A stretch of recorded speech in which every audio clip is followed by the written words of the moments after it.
சுக்கிர பகவான் வந்து உச்சமடைகிற ஒரே ஒரு வீடு எங்கன்னா உங்கள் ராசியில் தான். ரிஷப ராசிக்கும் துலா ராசிக்கும் 2 வீட்டுக்கு அதிபதி சுக்கிர பகவான்.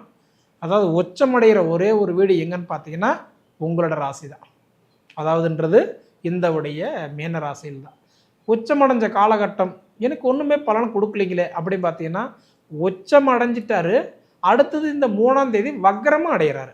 வக்கரம் அடைஞ்சிட்டாருன்னா அதுக்கு மேலே இன்னும் கொஞ்சம் நல்லாயிருக்கும். சரிங்களா?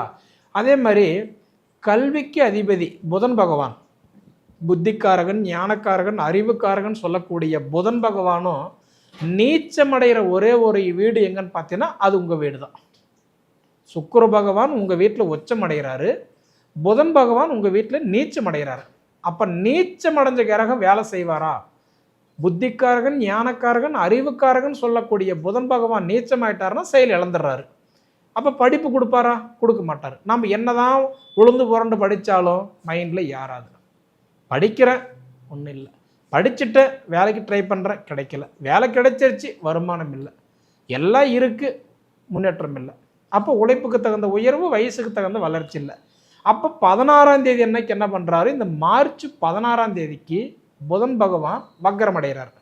அப்படி பார்த்தீங்கன்னா உங்களுக்கு ராகு கேது பயிற்சி சூப்பராக இருக்க போகுது. ஏன்னா உங்களோட காலை சுற்றிட்டு இருந்த பாம்பு உங்கள்கிட்ட விலக போகிறார்.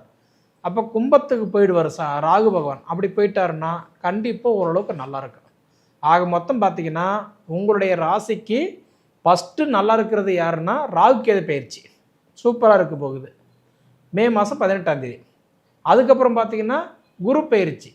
இப்போதைக்கு சகோதரஸ்தானம் தைரியஸ்தானத்தில் இருக்கிற குரு பகவான் 4ஆம் இடம் சுகஸ்தான குருவாக போயிடுவார். அது உங்களுக்கு இன்னும் சூப்பராக இருக்கும்.